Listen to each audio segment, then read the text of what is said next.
Welcome to another NIDA support video. In this video, we're going to demonstrate how to set up the basic microwave system. The first thing you're going to need to do, if you haven't done it already, is set up the signal horns for the transmit and receive side. They go together identically, but they are different. If you look at the connectors that come off, one has a 2-wire connector and the other one has a 3-wire connector. So you can't hook them up wrong, but you can position them wrong to start with. The other thing you'll need will be 2 NIDA 130 consoles. You'll need an oscilloscope. This can be analog or digital, doesn't matter. You need a function generator, very simple, and you need a multimeter. Once you've got your horns set up and positioned approximately 6 foot apart, you will then install the 307 card, which is the DRO card, in the PC3 position of the transmitter trainer. You'll apply 15 volts, both negative and positive, and you'll turn the DC power switch on.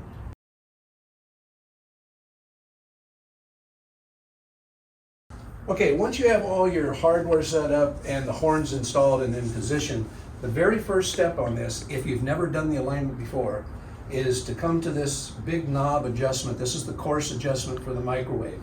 On the transmit side, you need to very gently, this is a very delicate control, but on the transmit side, you want to turn this all the way to the left, all the way to the right, and then turn it back to the midpoint. We want this to operate at 10.5 gigahertz, but because we can't measure this with a piece of test equipment, this is how we're going to do it. We're going to set this one to mid-range, and when the time comes, we're going to adjust the transmit horn, the receive horn, to a frequency that matches, which should be 10.5 gigahertz. All right, the first thing you're going to want to do in the alignment process is to verify that the 307 down converter card is aligned correctly. And there's 2 basic adjustments. You're going to use a multimeter for both of these. Set your meter to DC voltage. You're going to connect it up to the DRO voltage output. You should have somewhere between 10 and 12 volts. Adjust this for the maximum voltage possible. The second adjustment is the output signal. And that should be approximately, it should be 3 volts if you can get it there, but I've got 3.07, which is fine. So those 2 voltage would indicate that our system is adjusted correctly. The next step is to take your function generator, set up a 1 kHz signal at 2 volts peak to peak, bring that through a BNC connector over to the output BNC of the PC2 position. That's feeding it into the input position of this toggle switch. If everything is set up correctly at this point, your oscilloscope should be showing a 1K 2 volts peak to peak signal. All right, once you have your voltages verified on the 307 card, connect an oscilloscope probe to the output jack, and if everything is working correctly at this point, you should see a sine wave on your oscilloscope. That's your information signal. We know that that part is good. What we can't tell at this point, is the carrier correct? Are we transmitting a signal to the other horn because we don't see a signal there? I can block the signal and see that there is something going over there, but that signal has to be 10.5 gigahertz for this system to work. And the likelihood that you're going to have a tool, a multimeter or oscilloscope that would measure in the gigabytes is pretty unlikely. So verification is going to be determined when the intelligence is transmitted from the transmit side and received correctly on the receive side. Okay, just to summarize what we have our horn set up, we have the transmitter system set to a mid-range position, we've adjusted our DRO circuit on the 307, we're injecting a 1K signal, we're sending it up to the transmitter side, and now we're going to go over to the receive side. And what we can see over here, if we're looking at the oscilloscope, where we can see our transmitted signal, but we don't have a received signal. So what you're going to do is come to the transmitter side.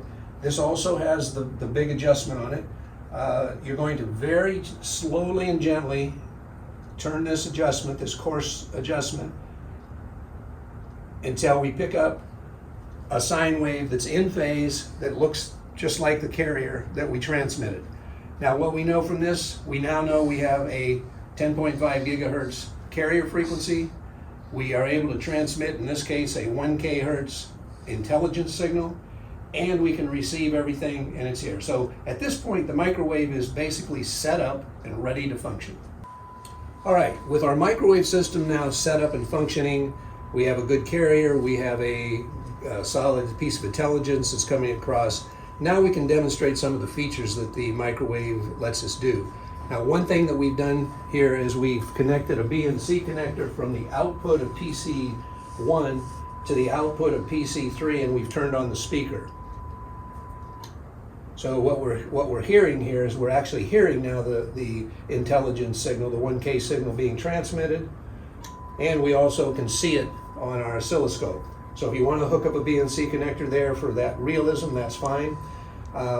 One of the things that we tend to demonstrate or like to demonstrate with the microwave is that the microwave itself has to follow a plane, and if we change the plane on one horn, we lose the signal.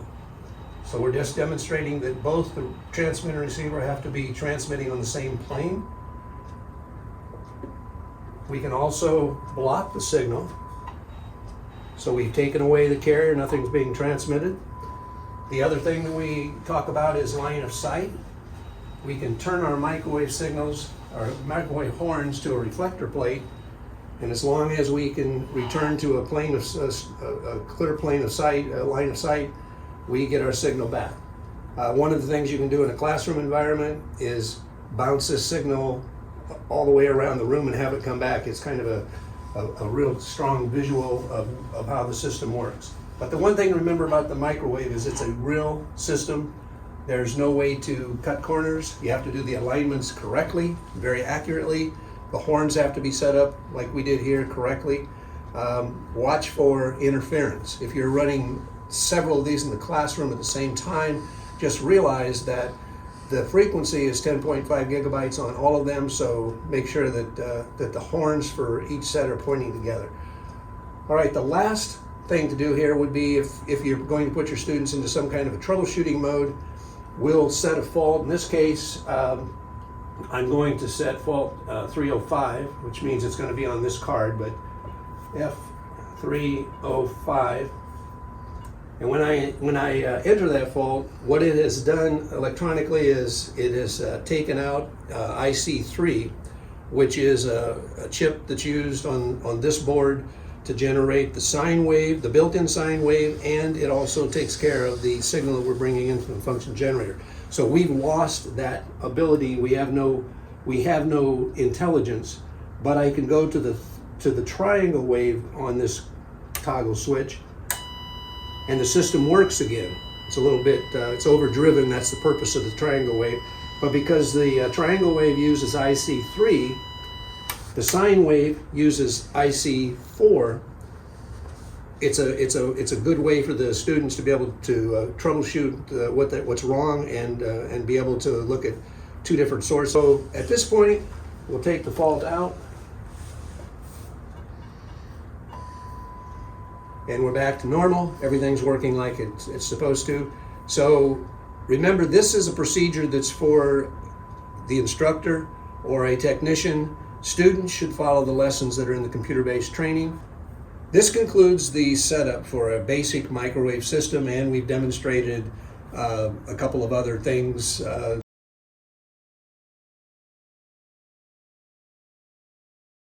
What we have set up here is the same basic microwave system that we showed you before, but we've added some complexity to it. The two systems operate separately. They're not intended to be meshed together as one item. You would align your microwave, you would ensure that it's transmitting correctly with, just like we did before, a 1K signal, so you know the microwave is good. What we did then is we brought in the time division multiplexing card, and that system and you own these cards, they're part of your system. You have a quad tone generator that generates a 500, a 1K, a 1.5K, and a 2K signal, so that you have 4 channels coming into the time division multiplexing card. Those 4 channels are multiplexed together. We produce one single output which comes into the input connector on the 307 card again. So in this case now it's a multiplexed, 4-channel multiplex signal as opposed to a single 1K sine wave. We're bringing that in and that signal's being transmitted across, and what you're looking at here on the analog oscilloscope is that signal. There's your 4-channel, there's your controls, your control channel. You have 4 channels of audio. I can disconnect one of these and you can see it goes away. I'll hook it back up. That signal gets transmitted through, it gets recovered on the receiver side by the down converter. It then sends that one multiplex signal into the time division demultiplexer card, which is the 306, and it's sent over to an audio driver. Only purpose for this is to be able to demonstrate that those 4 frequencies that we sent over, those 4 analog frequencies, have been converted back into channel 1, 2, 3, and 4. And each tone should be expected to be just a little bit higher on the scale. They're evenly spaced apart. So this is a little more advanced than basic microwave, but it is a good systems trainer when it's all put together to have a student come in and identify a fault. Same principle we had before on the other one. We can set a fault. Not sure what I'm going to set here, but I'm just going to try and find one that works for us. Okay, that particular fault that I just put in took out channel 3. So whatever we had on channel 3, which would have been, if we go back over to our receiver side, we should be missing one of the tones. So it's 1, 2, nothing on 3. So we've lost the 1.5K signal, and we have the 2000K. All right, so that is a fully functional operational system that has 2 components to it to make it work. We did want to mention that we set up two oscilloscopes here. This is a digital scope. You can see the same exact information. Let's see here.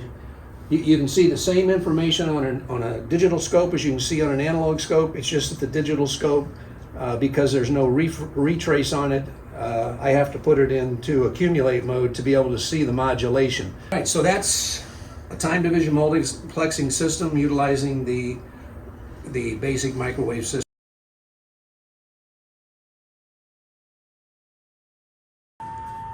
Now here's one final setup for the microwave. There's a lot of other ones. You can use this with FM, you can use this with the FSK card you have. You can certainly use it with the PCM cards. If you wanted to use all 3 of those, FM, FSK, and PCM, and then take those 3 signals and run them into the time division multiplexing card, you can do that too. It just would require additional test consoles to be able to power the card sets, the FSK, the PCM. In this particular example, it's a relatively simple setup. It's using, again, the basic microwave system. You can hear the tone, you can see the 2 sine waves, the transmitted, the received. The only thing we've added to this one is a telephone system. Now you do not have the 337 card, which is this card here, which is the telephone card, but it's a relatively expensive card. What happens is we plug the telephone into it, it converts the signal, we put it into the as the input. So if I pick up the telephone, you can see it on the oscilloscope. You can hear it. Those are the push keys. If I talk on this side, I can hear it on this side. You probably can't hear that on the video, but I can hear myself on the speaker. If you decided you wanted to do duplexed, we could transmit that way using the microwave. From the other side, with an additional telephone card over there, we can bring a 2-wire cable back or a coaxial cable back and be in full duplex mode to where the 2 people can talk. And again, for realism, the farther you want to separate these transmit receive horns, the more realism is built into it. The system itself, like I said, operates on a 10.5 gigahertz signal, and it will transmit up to approximately 1 mile provided you have line of sight. And that's pretty much it.